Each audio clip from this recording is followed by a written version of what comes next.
22 results call of GHCL Limited, hosted by Emkay Global Financial Services. We have with us today Mr. R.S. Jalan, Managing Director, and Mr. Raman Chopra, CFO and Executive Director Finance. As a reminder, all participant lines will be in the listen-only mode, and there will be an opportunity for you to ask questions after the presentation concludes. Should you need assistance during the conference call, please signal an operator by pressing star, then 0 on your touchtone phone. Please note that this conference is being recorded. I would now like to hand the conference over to Mr. Rohit Nagraj of Emkay Global. Thank you, and over to you, sir. Thanks, Faizan. Good evening, everyone. I hope everyone is keeping safe and healthy.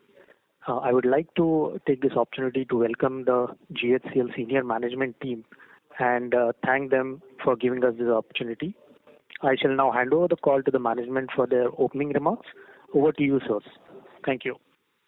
Thank you, Rohit. Good evening, everyone. Good evening and a warm welcome on today's earnings call for Q1 FY22. Raman, our CFO, along with Manu and Abhishek from the finance team, accompanying me for this call. The analyst presentation has been uploaded on the stock exchange and company website. Hope you had a chance to download and go through the same. I hope that you and your loved ones are safe. During the quarter ended June 2021, second wave of COVID hit the nation and spread the infection was very fast. Unlike the initial wave, where a national lockdown was imposed, this time the regional restrictions were in place. As a result, the adverse impact on the Indian economy was less severe. The ongoing vaccination drive should help contain the spread of COVID-19 infection in future. At GHCL, safety of our employee is our key priority. More than 94% of our employees and contract labor has been vaccinated till date.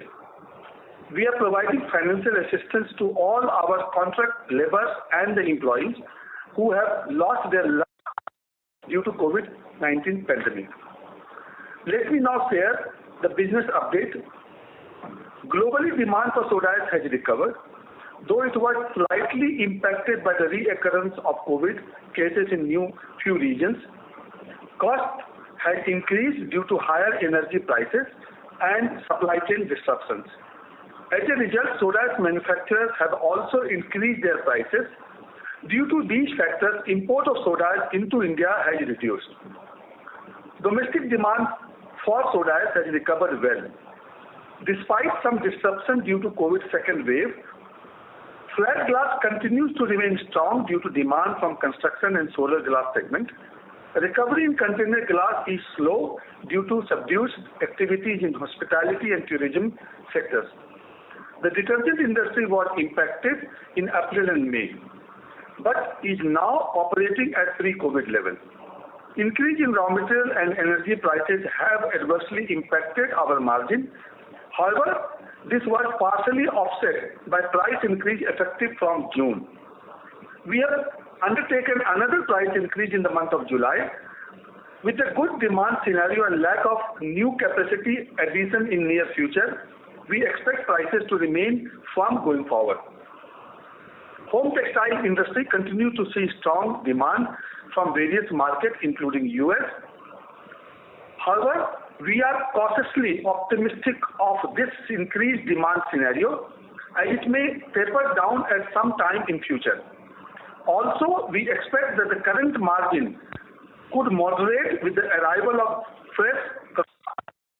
The Indian government has now approved the continuation of RoSCTL till March 2024 with former rates.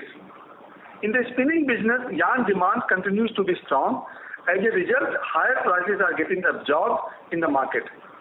We are able to successfully execute our strategy and change the mix towards value-added segment. The process of demerger is on track. On 8th of July, the secured creditor has approved the scheme of demerger. The demerger is now expected to conclude by December 2021. I am proud to say that GHCL has been certified as a great place to work for the fifth year in a row. Also, GSCL Inorganic Chemical Division was recognized with the Gold Award for its manufacturing competitiveness by International Research Institute for Manufacturing India. Further, CARE has upgraded our long-term credit rating to AA-. At GSCL, we are agile, committed to our stakeholders, and believe in long-term sustainable and profitable growth. I would now request Raman to share the financial performance.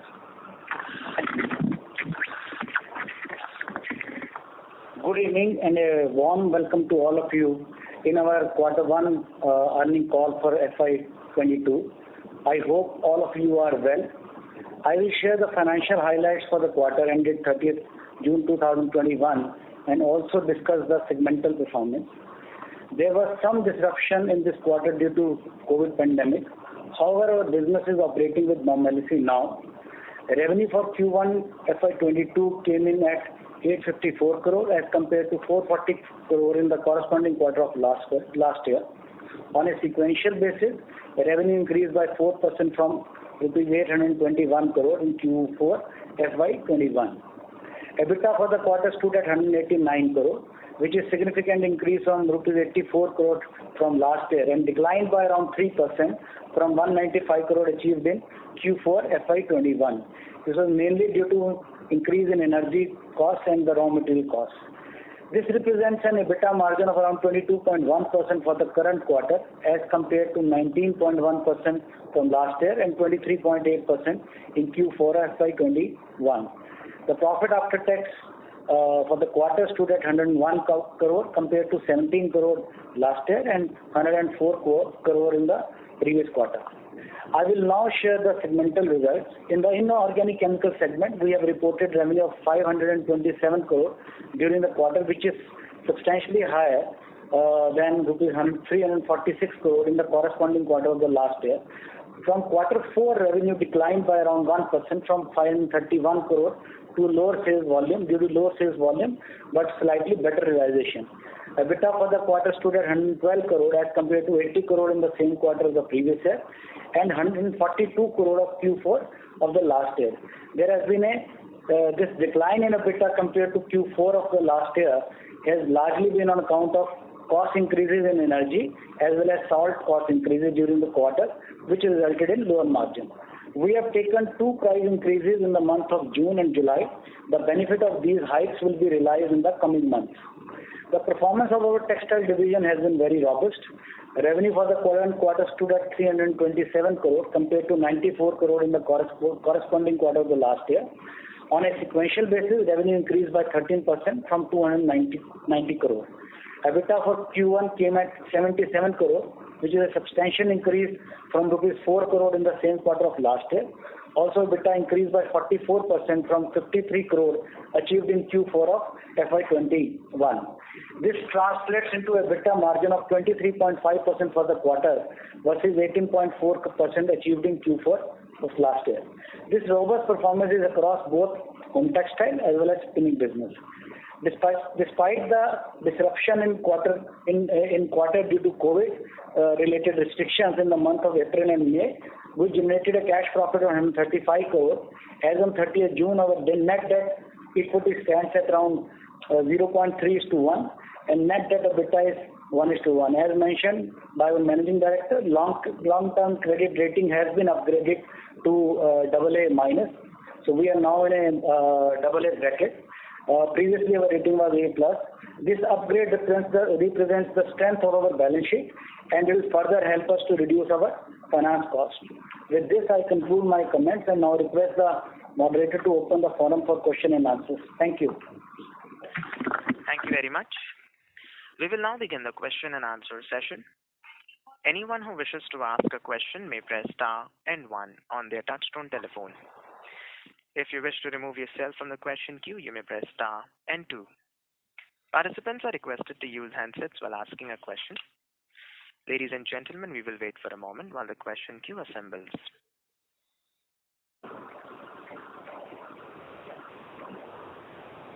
Reminder to the participants, anyone who wishes to ask a question may press star and 1 at this time.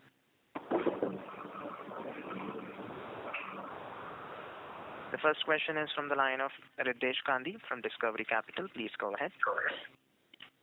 Hi, sir, and congratulations on your numbers. If you could just run us through the kind of dynamics which we are seeing in the soda ash market in terms of demand, supply, and pricing. Yeah, Ritesh, good evening, and thank you for your appreciation. My understanding about the soda ash is that the cycle of soda ash is now on the upside because of a couple of reasons.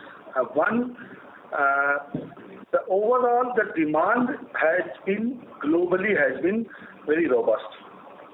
Any part of the world, China, US, Europe, everywhere the demands are very robust. Frankly speaking, in China, now they have reduced their exports to a great extent, and now there is a possibility of the import happening to China.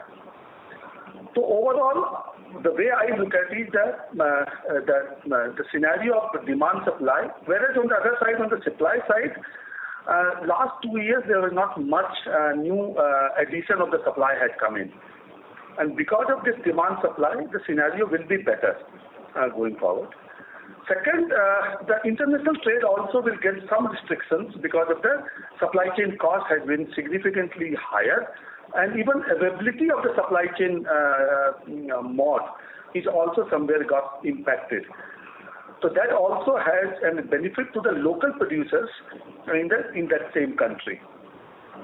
Of course, on the other side, the cost of all the commodities, coal prices, your coke prices, which is again energy, has been significantly internationally higher, and that will also have an impact on overall, I would say that cost.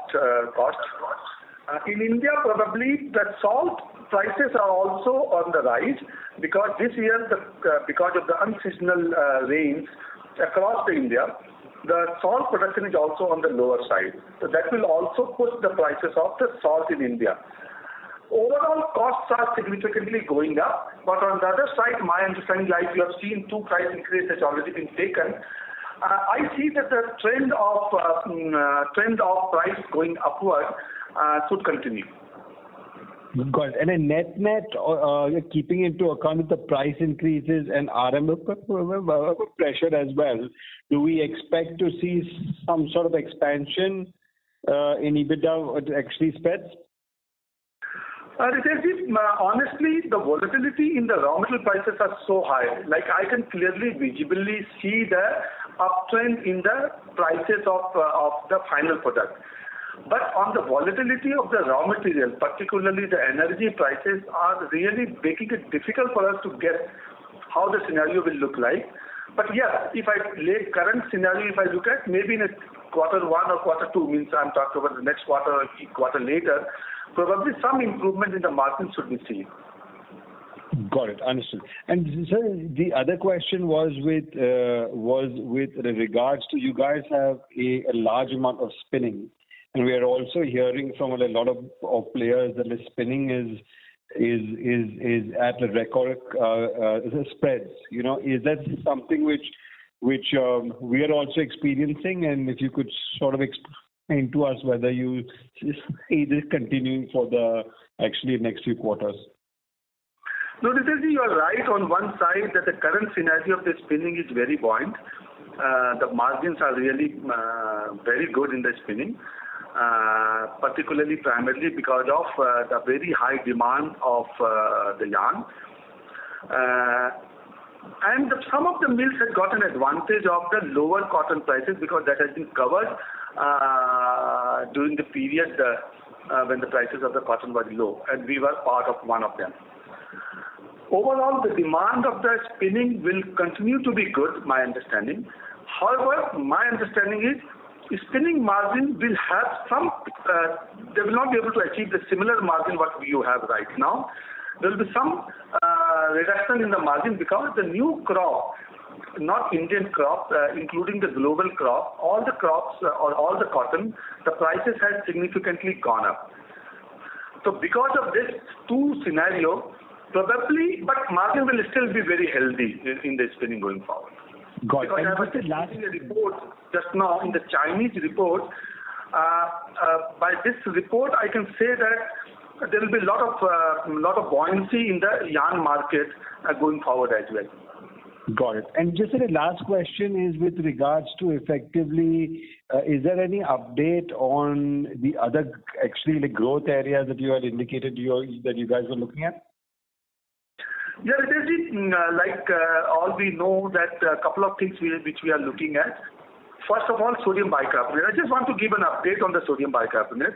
One good news is that one of the consumers of sodium bicarbonate for the flue gas treatment has started using a small amount of sodium bicarbonate for the flue gas. So that will give a good opportunity for sodium bicarbonate consumption going up significantly. We have already decided, and the project is already under discussion, of expanding our sodium bicarbonate to double the capacity from here. That is number one. Second, I want to update the investors on our greenfield project. As I have been mentioning in the past, the land acquisition was in the process. Now finally we have submitted the application to the government of Gujarat for getting these lands registered in our name, and we have filed the application for the greenfield, environmental clearances. That means, in a summary, I can say that we have started the greenfield activity aggressively. And so that's the second thing. That also will bring the growth going forward. As you all know, the spinning, we have already taken a project of 40,000 spindle, which is approximately around 200 crores, and plus the green energy of solar power. That is also on track, and that will get completed by this year end. So that means next year you will see almost around 40,000, means we are talking about 20% of our spinning capacity will go up next year.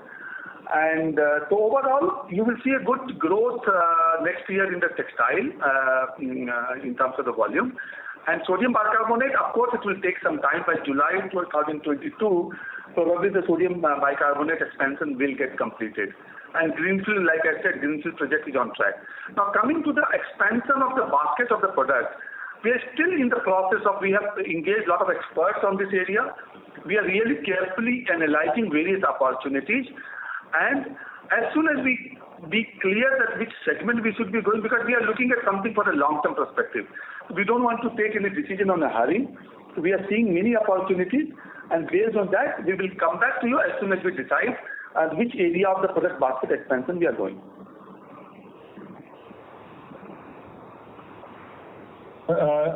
Thank you, sir. That's extremely helpful. I'll join back the queue. Thank you and all the best. Thank you. Thank you. The next question is from the line of Kaushal Shah from Dhanki Securities. Please go ahead. Thank you very much, sir, and congratulations on the very good numbers. Sir, if you can share the average realization, that we are selling for soda ash just now, because you mentioned that we have taken a price increase in June and July. So our realizations are now above 18 or 20,000 now.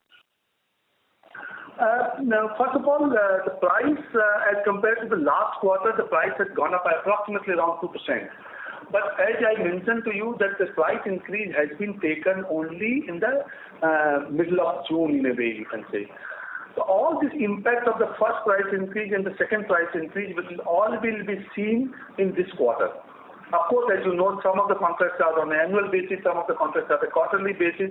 The full benefit of this probably will take some time, but improvement in the realization, because broadly we have taken around 12% of the price increase overall. So probably next 1 or 2 quarters you will see the price increase will give an advantage of around 10 to 12% of the price increase. Sure. And sir, you mentioned about the strong demand in soda ash, and you also specifically mentioned about flat glass. But if you can also kind of throw some more light on that particular segment. Also, I think we had applied for ADD on Russia and Iran. So any update on that? Yeah, first of all, on the ADD on Russia and Iran, still it is under, I would say, under investigation of the DGAT. And so far as you spoke about the demand in the see, like everybody knows, the flat glass, there is a significant improvement overall in the demand of flat glass. One of the reasons is that a lot of competition which was coming from the import because of the anti-dumping duty imposed on Malaysia, the demand of the flat glass, domestic players' demand has gone up very significantly. Right. Number two, the overall the demand in the construction and automobile has also been quite good. So there the demands are much better than the pre-COVID level also, if I can say so. Detergent, because of some seasonal impact and the COVID impact in the first quarter, and maybe some impact will be there in this quarter, because generally the detergent demand in the rainy season is slightly on the lower side. But you can say that detergent demands are more or less is come back to the pre-COVID level. I'll just give you one data. We have just done a comparison of 19-20 first quarter, which was you can say normal pre-COVID level. Versus this quarter of 21-22, the demand is down by only 3%. Okay. And this 3%, you can say, because of the COVID also in April, May, second wave, all those things. So keeping that into mind, I would say that more or less the pre-COVID level situation has come. Whereas on the other side, the import has significantly gone down. The material coming from all across the globe has significantly come down. Sir, can you put a number to that? Because I think in the last call you had shared that there was, I think, a 25% drop in the entire last year in imports. So specifically for first quarter, so would you have some number? Meaning, what was the absolute volume ton drop or maybe percentage drop in imports? Broadly, if you look at the drop is around 5% as compared to the first quarter of last year. Sorry, 38% is that drop. 38% drop. Sorry, 38%. Oh, okay. And this, which was almost around in the Q1 2020, was approximately around the number. 20 was quarter one the number. Okay. 1,13,000 was the import. The import has gone up from 113 to 157 in Q1 versus Q1 22 by 38%. I'm sorry, I said wrongly. 113,000 was the number in Q1 2021. In this quarter, the import is around 157,000. So number has gone up by 38%. However, as you know, in Q1 2021, there was a complete lockdown. Therefore, this comparison is not the right comparison. We are not making any comparison of any of our performance with the Q1 2021. Okay. If you look at Q4 21, if I can give you a total number of FY19, the total FY20, the total import was 9,36,000. In Q1 FY21, the total import was only 7,10,000. So there is a reduction of roughly around 2,20,000 tons or 2,25,000 tons of the import in FY20 versus FY21, Which is around 22%. which is around 22%. Great. Our estimation is this year, this figure will be further lower. It will be in the range of around 6 lakh tons. Right. So that means we would have also gained market share, or we are hoping to maintain a higher market share. Yeah. So obviously the benefit will go to the domestic industry. Right. And sir, some final thoughts on the, you mentioned about spinning, but on the textile front, home textiles, how is the demand, environment? We already, I think, we may have already started shipping for the festive season. So how is the demand and how do you see the outlook for the next, let's say, 4 quarters? See, in the home textile, the demand is really good. And let me tell you, in terms of our run rate, has significantly gone up. We are almost our run rate as compared to the March 21. Our export percentage terms has gone up by 30%. That's number one. And we see that this trend should continue. This trend of run rate should continue. Home textile overall, I see, of course, there will be some pressure on the margin, like I said, because of the cotton prices going up. I'm talking about only purely home textile, not the spinning. And because of the buyers, the way they will be giving the increase in the pricing, of course, the entire industry has approached the customers for increasing the prices. To what extent they get, probably that will be seen. But some margin drop in the home textile business should be seen, my understanding. Of course, on the other side, government has given that benefit of ROSTL. To some extent, that competitiveness will do. There is another good news which is likely to happen. Europe is looking at the preferential treatment to the Pakistan to be removed. And if that happens, probably that will create another window of growth opportunity for the home textile. Thank you. Mr. Shah, may we request that you return to the question queue for follow-up questions. We'll take the next question from the line of Resham Jain from DSP Mutual Fund. Please go ahead. Yeah, good evening, sir. So I have a couple of questions. So first is, on the sodium bicarbonate side, we are doubling our capacity. What is the capex which we're looking for in this year, FY22? It will be around 50 crore, which is not very significant in terms of the overall production will go up by something around 60 to 70,000 tons, and the cost will be roughly around 50 crore. Okay. And so we have also mentioned about 200 crore capex on the spinning side, 40,000 spindles. So what will be the rough economics in terms of this project? What kind of revenue margins are you looking for? See, as you know that overall, if I look at slightly longer term, because for any new project, you should be looking at not the immediate margin. Immediate margins are very high. But if I look at the longer terms of around 5 years, probably you can assume around 15% of margin, because we have been consistently getting on an average of around 15 to 17% margin on our spinning business. I am assuming that 15 to 17% margin will be there. And the top line, sir, at the current prices? Top line at current prices. Top line, broadly you can say, depends on approximately around 1:1 ratio is always there. If you are putting 200 crores, you assume top line will be 200 crores. Broadly. Okay. And what kind of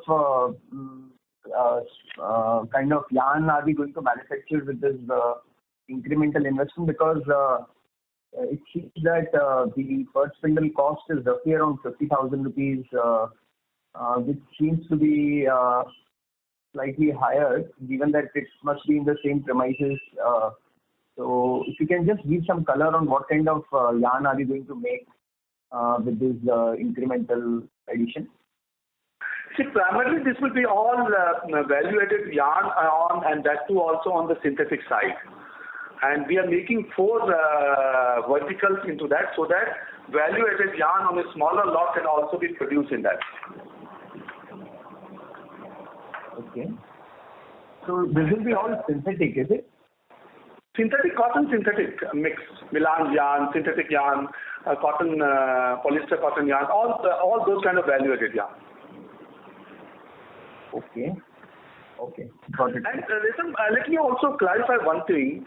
In terms of the per spindle cost, it entirely depends on the average count what you produce. If you are producing a fine count, your preparatory requirement is very significantly lower, and your per spindle cost will go down very significantly.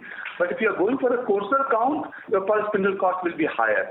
That also depends on what kind of a technology we are using for producing that. So that entire thing, like if you are using compact or those kind of things are also important. So my understanding, this 50,000 per spindle cost is a very reasonable cost for the kind of a 30-35 average count which we are planning to produce. Actually, cost is 47.5, and this includes GST. We have not taken. This, like Raman has clarified, this 47,500 is a precise cost per spindle, and this includes the GST also. We have not taken the benefit of the GST, refund of the GST in this. Because, sir, if we just do a rough calculation, the working capital requirement also will be there in this project. And if we take 15-17% kind of margin, the return ratios post-tax comes to around 10-12% only. So I was not able to see the economics coming out of this project. Because 200 crore is capex, and then there will be working capital requirement. And if you take 15-17% margin on that, the IRR comes to around 10-11% only. I don't know what IRR you are looking for from this project. See, Mr. Wilson, like you rightly said, IRR will definitely be lower than the 15-17%. But the way that our company is going on a value-added segment, like I've given you this number of 15-17% on our last 5-7 years of experience, probably this 15-17% could also be on the higher side. The spinning industry is always slightly volatile, as you all know. Okay, but the growth is also very important. And my capital cost at this point of the time, if you look at the return on equity on this investment, will be very, very good. So keeping that into mind and spinning the way we look at it, structurally there is an advantage. So I think investment into the spinning, and based on our experience in the past, I think investment into the spinning is always makes a lot of logical sense. Okay, sir. Thank you. I'll understand maybe offline. Thank you. All the best. Thank you. The next question is from the line of S. Ramesh from Nirmal Bang. Please go ahead. Good evening, and thank you very much. Is it possible for you to give us the percentage share of soda ash consumption from automobiles, construction, and detergents in the first quarter of this year? At this point of time, I don't have this ready data for this quarter. Probably we can share with you later on. So broadly, if you see, where do you see the growth coming from? Would it be equally, split between auto, construction, and detergents? Given that these three sectors have different dynamics, both in terms of the COVID impact and then going forward, assuming the COVID goes away, because construction still has some structural issues. So in the next say 4 to 8 quarters, where do you see the growth coming from in terms of the if you were to rank the three sectors, where do you see the growth coming? There are 2-3 things. One, like I said, flat glass, we clearly see a growth. We also see a growth into the container glass, because now a lot of priority is being given on the packaging side, on the glass-based packaging. So we see a lot of growth in the container glass also. We also see a growth in the detergent also, because detergent, as you know, the hygiene has become more important. So that will also rise to the consumption of the detergent. So all across we see the growth in the demand. Second, like I said, supply chain. The major advantage you will be getting is the supply chain advantage you will be getting, because supply will be lower and the demand growth will be there. So that will also give you an advantage of the overall your market share or overall your volume. Okay.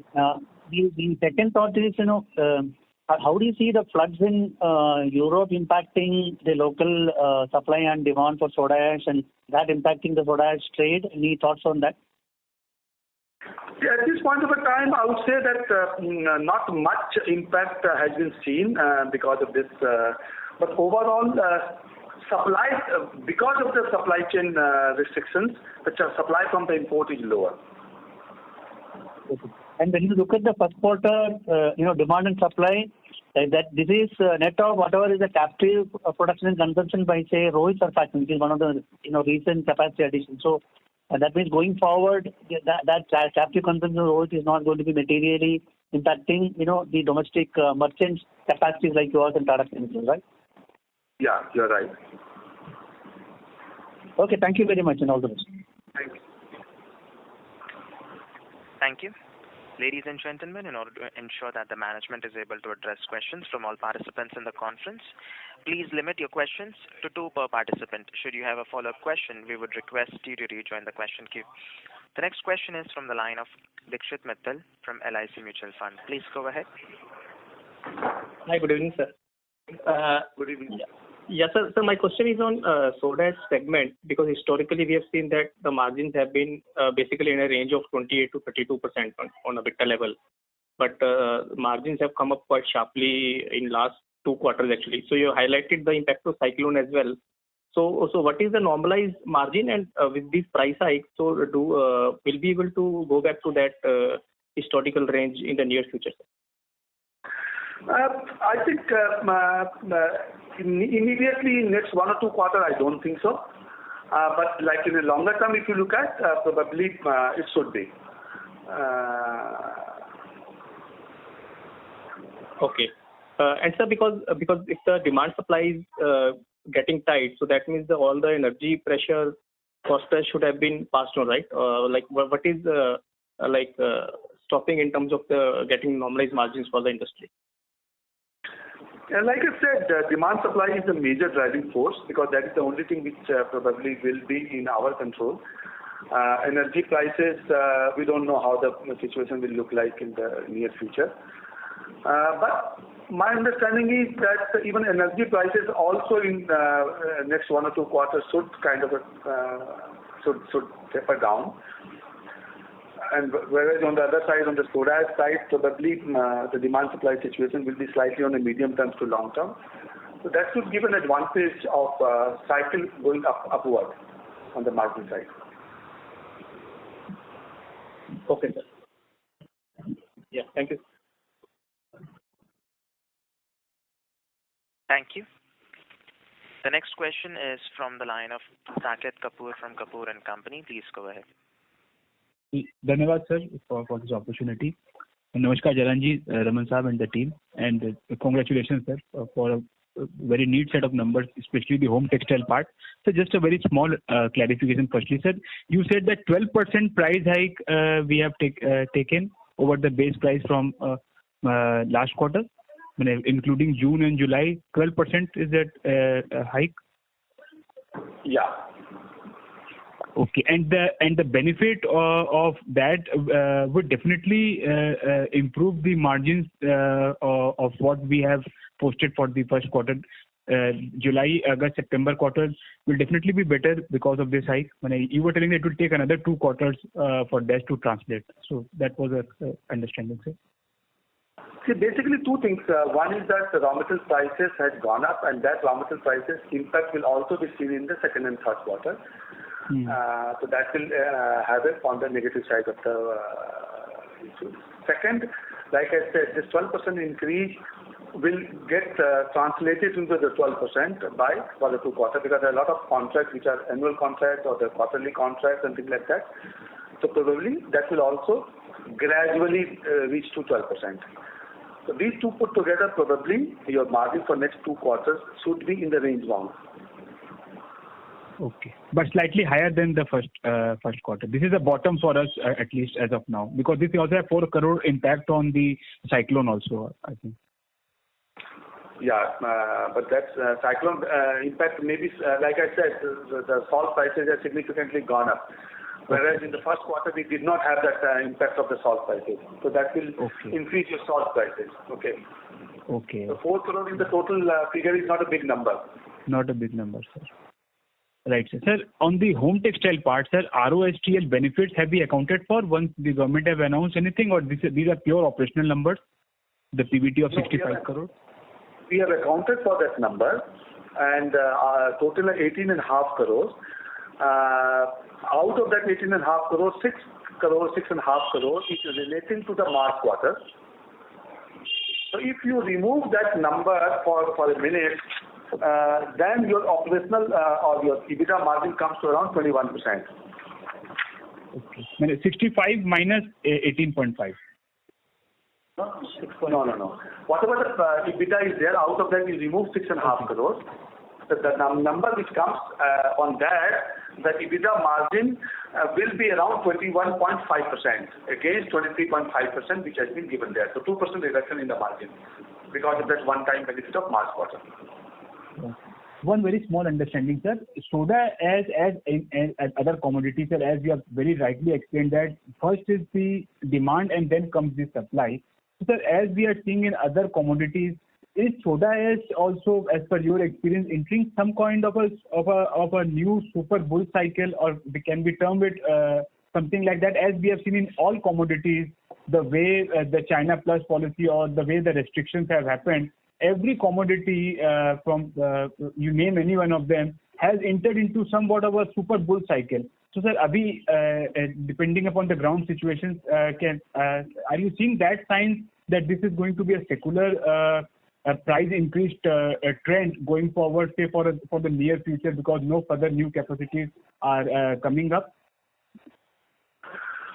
See, Saketji, I can only say that the price trajectory is on the positive side. And you know that the world is so volatile at this point of a time because of the many disturbances.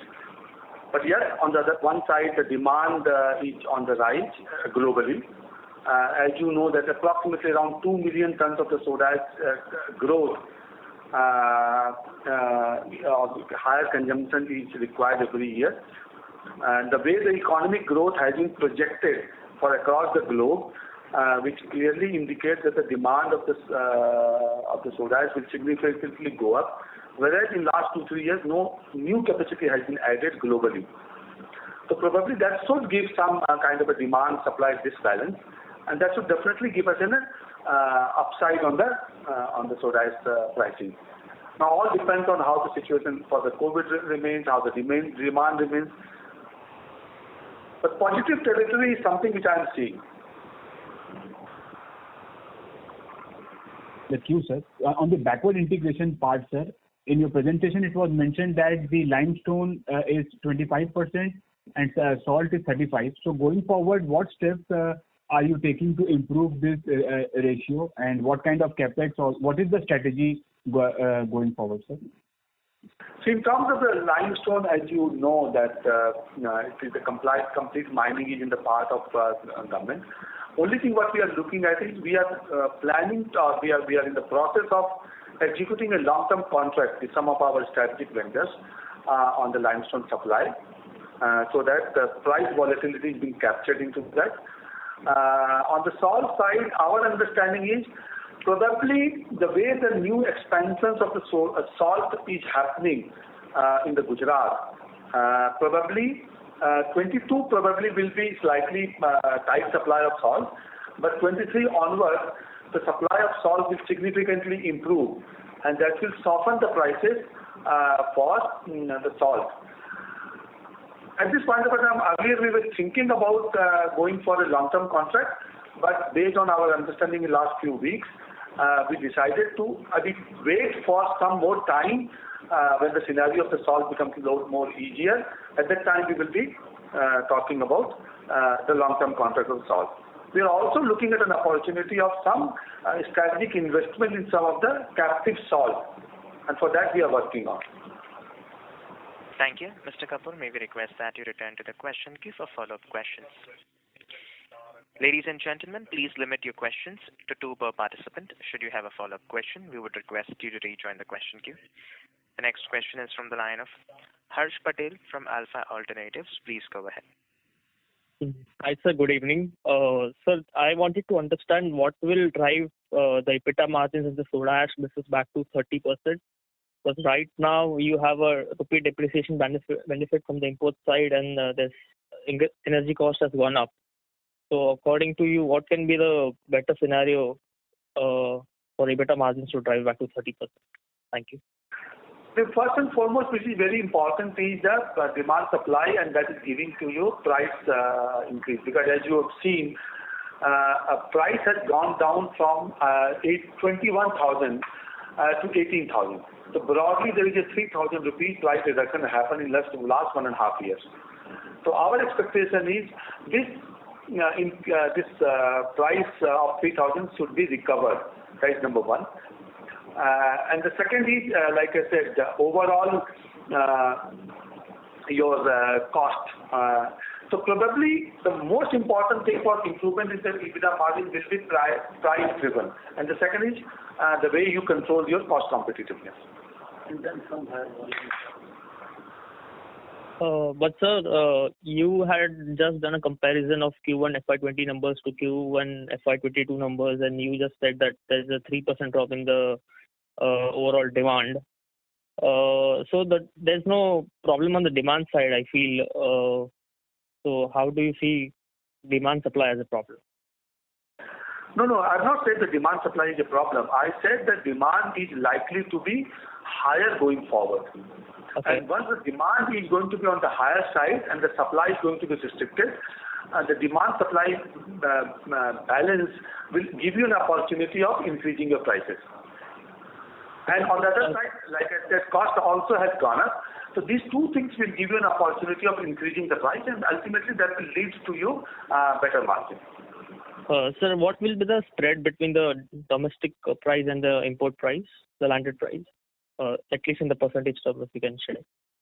Import price. See, at this point of a time, I would say, see, we are in a commodity business. Normally, the prices for the consumer is going to be the similar because they cannot give you a higher price, barring the supply chain advantage of being delivered to them on a quicker basis. So the difference between a landed price to the consumer versus import versus the domestic, it could be in the range of around 3 to 5%. So that's not a big difference for you to ask for an anti-dumping duty on soda ash then. 3 to 5% is. What are your thoughts on that? See, anti-dumping duty is an exercise with one of the country where the government gives you a return on capital of 21%. If your return on capital is less than 21%, and if someone is dumping the material, of course they will be dumping the material at the price at which you are selling. But if that does not give you the sufficient margin, government protects your interest. And in this whole scenario, we are talking about only Russia and Iran, from where the product which is coming is much cheaper. Okay. And that product is only a limited quantity. There is not a very, out of the total import, their percentage of import is lower. Okay. Okay. Okay, sir. Thank you. Thank you.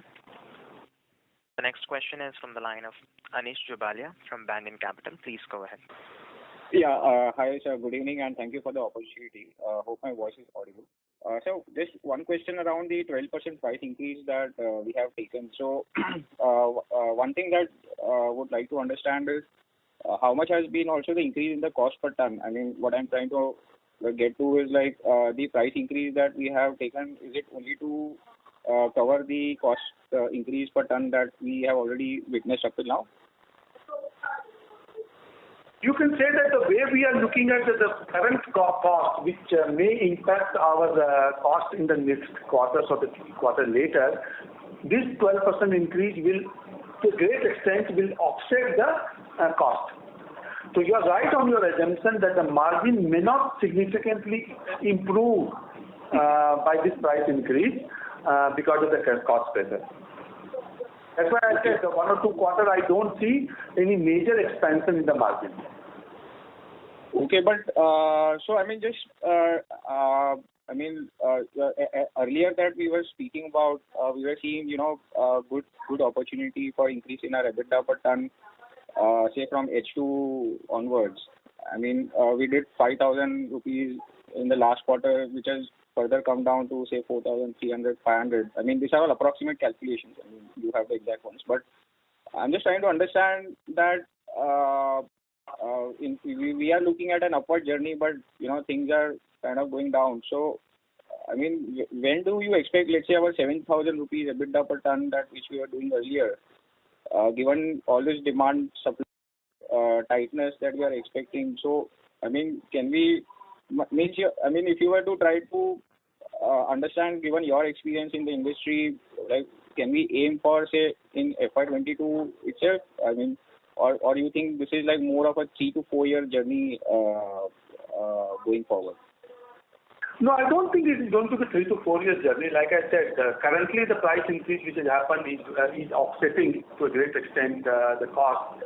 But going forward, because of the supply chain and because of the demand supply situation, you will get an opportunity of further improvement in the prices, and that will lead to your margin expansion. Second, at this point of the time, the way the energy prices are, our understanding is that will also have, because there are a lot of, in South Africa, there was some problem was there. Indonesia, there is a COVID situation. So this will get some neutralization in 1 or 2 quarters. And after that, the energy prices would also soften. So keeping that into mind, my understanding is after 1 or 2 quarters, you will start seeing the margin improvement into the, and next year, 22-23, should be definitely be better in terms of the margin. And of course, all these things depends on a lot of volatility is there. So based on our experience, I am giving you this kind of a thought. Thank you. Mr. Jobalia, may we request that you return to the question queue for follow-up questions. Ladies and gentlemen, please limit your questions to 2 per participant. Should you have a follow-up question, we would request you to rejoin the question queue. The next question is from the line of Rajesh Agarwal from AUM Capital. Please go ahead.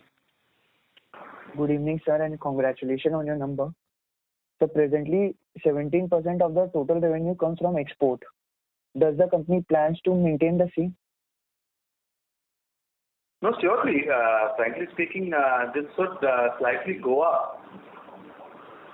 Because like I said, my run rate of export in the home, because the major exports happen from the textile, okay, and that run rate has gone up as compared to the last quarter to this quarter by 30%, and some improvement here should also be further will be there.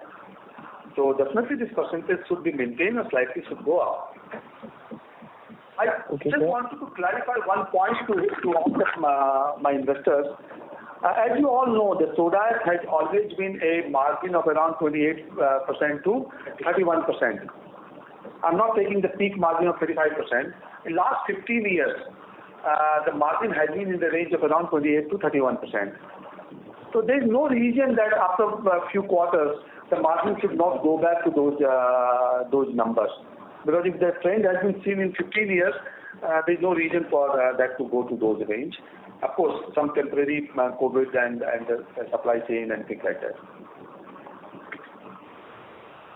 So my next question is that what percentage of total revenue comes from top 5 customers, both in inorganic chemicals and textiles? Oh, readily I don't have the numbers. We can give you offline. Okay, sir. Okay, sir. Thank you. Thank you. The next question is from the line of Sarvesh Gupta from Maximal Capital. Please go ahead. Good evening, sir, and thanks a lot for taking my questions. So first question is, sir, if we disregard the margin and price increases for the hypothetically, then in the next 1 year, I think your SBC as well as your capex for spinning is going to come online after 12 months. So are there any volume triggers that we are seeing apart from the increase in the textile throughput, and in that regard, what is the capacity utilization that we are working currently? See, if I have understood your question, you see, like I said, one of the revenue growth we are looking at from the spinning, which will increase by around 20% volume growth. The second, we will be seeing the volume growth or the top line growth of the home textile as well next year, because my run rate has improved. So that will also be seen next year in the home textile. In soda, there is a 50,000 tons of the new brownfield expansion, which is likely to be completed this year, which is almost, you can say, around 5% of the total volume. All put together, you will have the volume growth next year. All these expansion will happen next year. Next year, 22, 23, these kind of a growth you will be seeing. In addition to that, whatever the revenue growth because of the price increase and those kind of things will be in addition to that. Understood, sir. And sir, what is the capex outlay for this year, and how is it getting funded between debt and equity? So this year, approximately around, we are talking about around 450 crore kind of a thing. Out of that, like I said, spinning will have around 250 crores. 200 crores will be roughly around soda ash. Soda ash is primarily for this brownfield expansion. And this will get funded based on our cash. I don't think there will be very significant increase in our debt position. Okay. If I understood your IRRs, which was alluding to a previous question on the textile capex, is it right that the project IRR might be 11-12%, but given the cost of debt for us maybe 6-7%, so hence our equity IRR still would be satisfactory at 18-19%? Yeah, that's right. Okay, sir. Thanks a lot, and all the best for the coming quarters. Thank you. The next question is from the line of Muralidhar Reddy, individual investor. Please go ahead. Sir, I wish you all of you safety in this pandemic, all of your company team members and your families. I have two questions. First question is with the raw materials increasing, probably your working capital requirements will keep going up. So will the debt of the company will stay at the same level, or is it going to go up, or is there any debt reduction plans? No, Mr. Muralidhar, you are 100% right, because even in this quarter, if you look at my working capital requirement has gone up. So the moment the prices of product is going up, your receivable goes up, your raw material prices goes up, your working capital requirement goes up. So you are right on that basis that overall the total working capital requirement will go up. And our understanding at this point of a time, we don't see too much of significant increase in the debt. And we are also not seeing any reduction in the overall debt. Thank you, sir. Second question is that can you give us some light on the raw material integration, because we have lost some captive resources in the early part. Now we really want to augment that. So what are our plans to do with that backward integration so that we are secure of raw material costs and also costs at the lower base? You're very right again, Mr. Muralidhar. This is one of the biggest, I would say, that priority for us, because for the chemical business, the first and foremost, which is very important, is the security of the raw material, and the volatility of the raw material can be captured. So one of the initiatives which we have done, of course it is going to take slightly time, we are significantly making, I would say, investment and the process improvement in our captive salt production. Because of this, your cyclone which has happened definitely has made some impact on that plan. But overall, we want to increase our captive salt production by 30%. That is where the plan is, and that's one. Second, as I said, for the security of the raw material, limestone, we are looking at a long-term contract with some of the strategic vendors for a 10 years contract. That is under discussion. And once that happens, then the security of raw material will also be there, and that also price will also be secured on that. And that will be a very significant part of our limestone requirement. On the salt side, as I said, salt, we have been planning to go for a long-term contract to secure the supply. But since the salt prices are very high at this point of the time, we got advised that we should wait for some time. But our plan is the moment the price becomes normal, to increase or to do a long-term contract with some of the manufacturer of the salt at a fixed price. That is number one. We are also aggressively pursuing to the government of Gujarat to allot some of the land for salt production. So that will also help us to kind of have our captive consumption going up. Keeping all these things, probably we will be better secured on our raw materials. Thank you. The next question is from the line of Sai Mandava, individual investor. Please go ahead. Hello, sir. Thanks for taking my question. I have a couple of questions. One on soda ash business. So you mentioned the greenfield capex. So how long does it take for this new capex to be set up? It's a very interesting question. You see, basically, that is where the opportunity also comes with the soda ash business. Any project when you conceive, it takes around 5 to 7 years to get implemented. In our case, we have already spent around more than 2 to 3 years' time on this project in acquiring the land and getting a lot of studies of the environment completed. Now, from here onward, probably it will take another 3 years' time to finally come with the production on the greenfield project.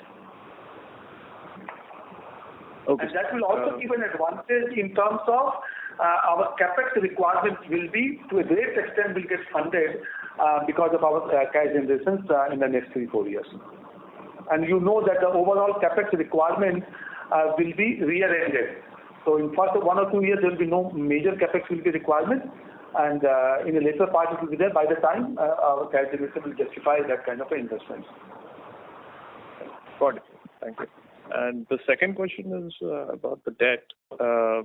So how is the debt split between chemicals and textiles? I'm asking more from the demerger point of view, just to understand how is the debt being divided. At this point of a time, our debt, overall debt, just give me a second. 787. Total debt is around 787 crores. Out of that, the soda ash is roughly around 468 crores, and textile is around 319 crores. Okay, and this includes working capital debt as well? Everything. This debt means everything. Okay. Yeah. Thank you. That's all from my side. Congrats. Thank you. Thank you. I just wanted to clarify one point which has been asked for on IRR on our spinning project. IRR is around 14%. Yes. That is a working now we've taken over. We have a working, we have just opened our working. The way we have planned for this investment and the way that we are looking at the profitability, the IRR will be around 14%. Thank you. The next question is from the line of Varun Bajla, individual investor. Please go ahead.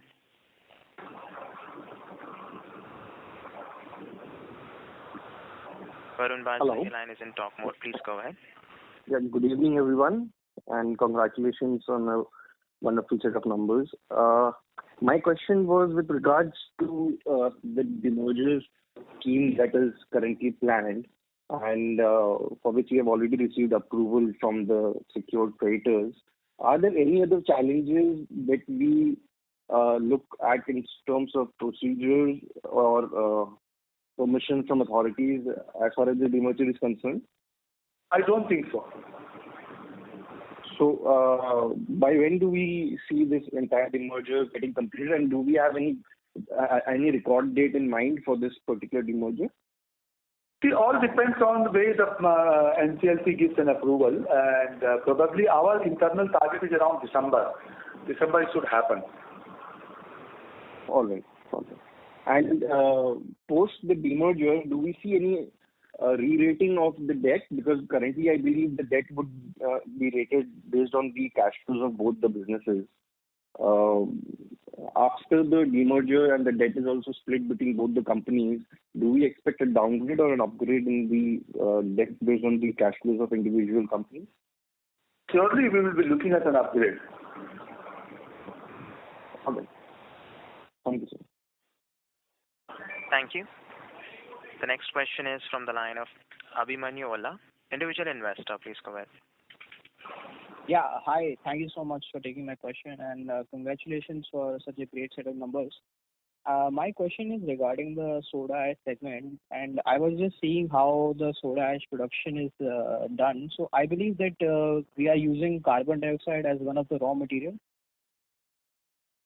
We are using not carbon dioxide, we are using the limestone, and we are using the salt. And of course, from the limestone you get the CO2. So because of this, like using the boiler, we end up emitting a lot of carbon dioxide into the atmosphere. So my question is that is our company doing any carbon capturing right now? Yeah, we have already working on carbon neutral, and if you look at our balance sheet, you'll see that we have taken targets on our carbon emission, and we are also in the process of putting a lot of green energy investments into the business, and that will reduce our carbon footprint. So the management is very, very conscious about the carbon footprint into the business. But of course, being a chemical industry, we definitely have a carbon emission into the system. But lot of focus is being given on the reducing the carbon footprint into the business. Thank you. The next question is from the line of A. Ananda from PGIM India. Please go ahead. Thanks for taking my question. So this is a basic question related to your textile business. In your textile business, could you give a breakup between yarn versus home textiles, either in terms of revenue or in terms of volume terms, and give a broad idea of how the margins between the two would have varied for this quarter? See, we take both these business together, and we always have that joint number, because a lot of yarns are getting sold internally, inter-unit transfer, and therefore the numbers broadly consolidated number will only be the meaningful. However, just to give you a perspective, the margin in both the businesses are reasonably good, both on the home textile as well as into the spinning. And large part of your home textiles would be exported? Sorry? Hello? Sorry, can you repeat your question, please? Yeah. Would large part of your export revenues be constituted from home textiles? Yes. Okay. So can that indirectly can be taken as a proxy as contribution of home textiles to the overall textile revenues? I don't know. I've not understood your question.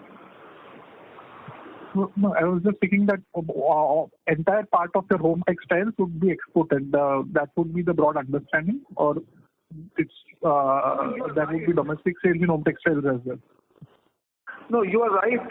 In terms of the home textile, a large portion is on the export front. Okay.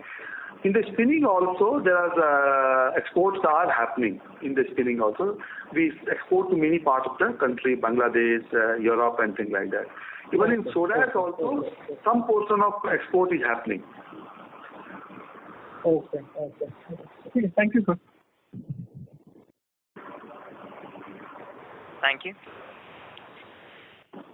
Ladies and gentlemen, that was the last question. I now hand the conference over to the management for closing comments.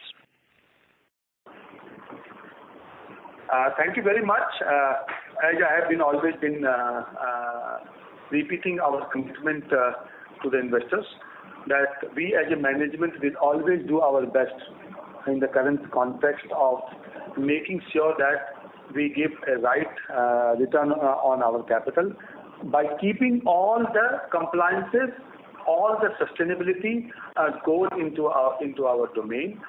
We always say we want to grow responsibly, and growth is going to be our driving force going forward, and surely we will be able to deliver on that expectation also going forward. Thank you very much to all of you for participation, and take care of yourself and your family in this pandemic situation. Thank you. Thank you. Ladies and gentlemen, on behalf of Emkay Global Financial Services, that concludes this conference. Thank you for joining us, and you may now disconnect your lines.